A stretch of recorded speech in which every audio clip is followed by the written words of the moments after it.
Hello student, welcome back to your own learning channel.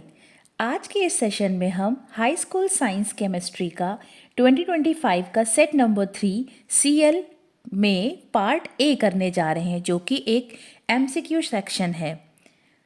ये जो MCQs होते हैं ये दिखने में बहुत सिंपल होते हैं, but some time the wrong option looks more correct. So in this video we are not only choosing the correct answer but also learn why the other options are wrong. So get your notebook ready and comment your score at the end. Let's start. Question number 8. Complete the following reaction. Chemical equation ये हमें complete करनी है। यहाँ पे इनमें से कुछ हमें select करना है। So देखते हैं। फर्स्ट ऑप्शन है CaO, that is calcium oxide. ये जो कैल्शियम ऑक्साइड है ये CO2 से रिएक्शन करता है, तो कैल्शियम कार्बोनेट तो बना रहा है बट वाटर नहीं बना रहा है, तो ए नंबर ऑप्शन आपका सही नहीं होगा। रही बात calcium hydride which is CaH2, तो ये डायरेक्ट इससे रिएक्शन नहीं करता है। सबसे पहले calcium hydride react with water to give calcium hydroxide, and then calcium hydroxide react with carbon dioxide to give calcium carbonate। तो मेरी इस पूरे स्टेटमेंट में आपका ऑप्शन समझ में आ गया, आंसर छिपा हुआ है, दैट इज कैल्शियम हाइड्रोक्साइड। तो अगर हम यहाँ पे कैल्शियम हाइड्रोक्साइड लिख रहे हैं and it react with the carbon dioxide, it gives calcium carbonate and water. इसको हम लाइम वाटर भी कहते हैं। Then the lime water react with the CO2, it gives white insoluble precipitate of calcium carbonate which turns solution milky. So the correct option is calcium hydroxide. Now move to second question. Okay, it is chemical reaction। एक chemical reaction दी है जिसमें Fe solid है, इसको हमने copper sulphate aqueous में add किया है। So it gives FeSO4 plus copper. तो यहाँ पर दिख रहा है कि Fe डिस्प्लेस कर रहा है कॉपर को फ्रॉम देयर सॉल्ट सोल्यूशन। ये जो क्वेश्चन है ये आपके मेटल रिएक्टिविटी सीरीज से रिलेटेड है, because Fe is more reactive than copper, because Fe जो है कॉपर के से ऊपर प्लेस्ड है। So Fe can displace the copper from their salt solution, और ये एक सिंगल डिस्प्लेसमेंट रिएक्शन है। तो ये डबल डिस्प्लेसमेंट नहीं है, क्योंकि यहाँ पे दो आयंस नहीं एक्सचेंज हो रहे हैं, ये सिंगल डिस्प्लेसमेंट रिएक्शन है। कॉम्बिनेशन रिएक्शन नहीं है, बिकॉज यहाँ पे कंबाइन होके कुछ नहीं बन रहा है, ना ही ये डिकम्पोजिशन रिएक्शन है। So option number A is correct, displacement reaction. और इस रिएक्शन में क्या होता है, ये जो कॉपर सल्फेट होता है ये ब्लू कलर का सोल्यूशन होता है। सो जब इसमें Fe ऐड होता है तो blue colour of copper sulphate is fades out, मतलब ब्लू कलर खत्म हो जाता है, और जो FeSO4 है वो ग्रीन बन जाता है, ये ग्रीन होता है। तो इस केमिकल इक्वेशन अगर आप इसका प्रैक्टिकल देखेंगे तो ब्लू कलर किस में चेंज हो रहा होगा, ग्रीन में। ठीक है, now formula of baking soda is, तो ये क्वेश्चन पहले भी आ चुका है इस 2025 के प्रीवियस सेट्स में। तो बेकिंग सोडा होता है सोडियम बाई कार्बोनेट, तो option number B is the correct option. And what is this CaOCl2, it is bleaching powder. Sodium carbonate, and sodium carbonate decahydrate आपका होता है washing soda, and it is ammonium chloride.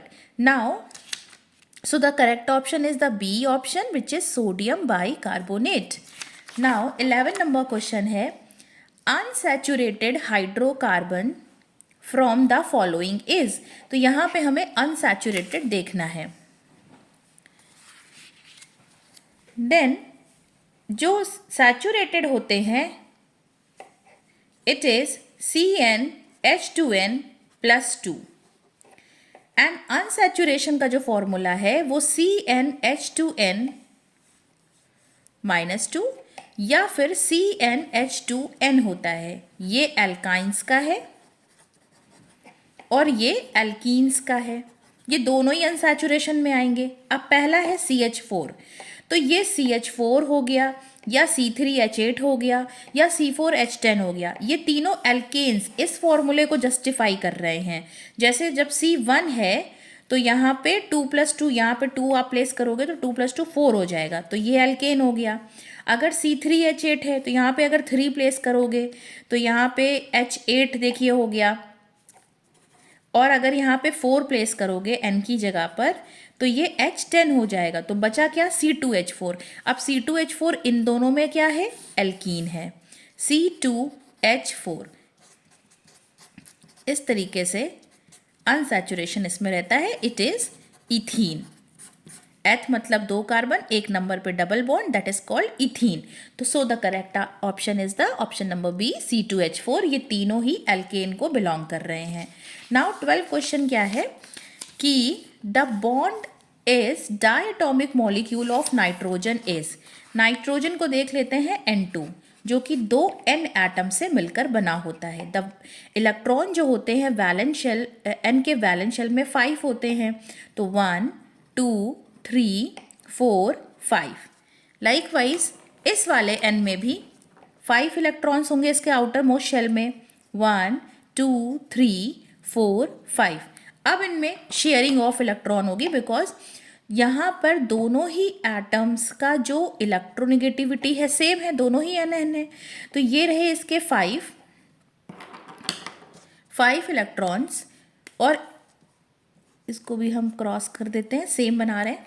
Then 5 6 7 8, तो यहाँ पर ये अपना octet complete करेगा। Likewise ये शेयरिंग ऑफ इलेक्ट्रॉन है, म्यूचुअल शेयरिंग होती है, तो ये भी 8 इलेक्ट्रॉन्स को कंप्लीट करेगा। अब एक बॉन्ड बनने में 2 इलेक्ट्रॉन्स होते हैं, जिसमें एक इस एटम का है, एक इस एटम का है। तो N और N के बीच में एक बॉन्ड ये, एक बॉन्ड ये, एक बॉन्ड ये यहाँ पे ट्रिपल बॉन्ड आ रहा है। सो N2 में N और N एटम के बीच में ऑप्शन देखते हैं, single bond, double bond, triple bond या no bond. Triple bond is the right answer. Now next question is the homologous series among the following is. तो पहले हमें पता होना चाहिए व्हाट इज होमोलोगस सीरीज। तो ये जो होमोलोगस सीरीज होती है, ये जो है सेम फंक्शनल ग्रुप होना चाहिए, सेम फंक्शनल ग्रुप। और सेम फंक्शनल ग्रुप में 2 एटम्स के बीच में CH2 ग्रुप का जो है डिफरेंस आना चाहिए। तो सबसे पहले हम ऑप्शंस में चेक करते हैं क्या सेम फंक्शनल ग्रुप है। तो यहाँ पर सेम फंक्शनल ग्रुप है, अल्कोहल अल्कोहल। यहाँ पे सेम फंक्शनल ग्रुप नहीं है, ये एसिड फैमिली को बिलोंग कर रहा है, और ये कीटोन। यहाँ पर ये एल्डिहाइड है और ये कीटोन है। इसका अगर फॉर्मूला देखोगे तो ये CnH2n+2 यानी कि एल्केन है ये, और ये अल्कोहल है। तो ए नंबर ऑप्शन यहाँ पे सही होगा, CH3OH and C2H5OH, CH3OH and CH3CH2OH, यानी कि C2H5OH। दिखाई पड़ रहा है कि ये CH2 से केवल इंक्रीज हुआ है। तो ये दोनों जो होंगे वो होमोलोगस सीरीज के कंपाउंड्स होंगे। तो ए नंबर ऑप्शन यहाँ पे करेक्ट ऑप्शन है। आई होप आपको ये सेट समझ में आया होगा। Thank you for watching.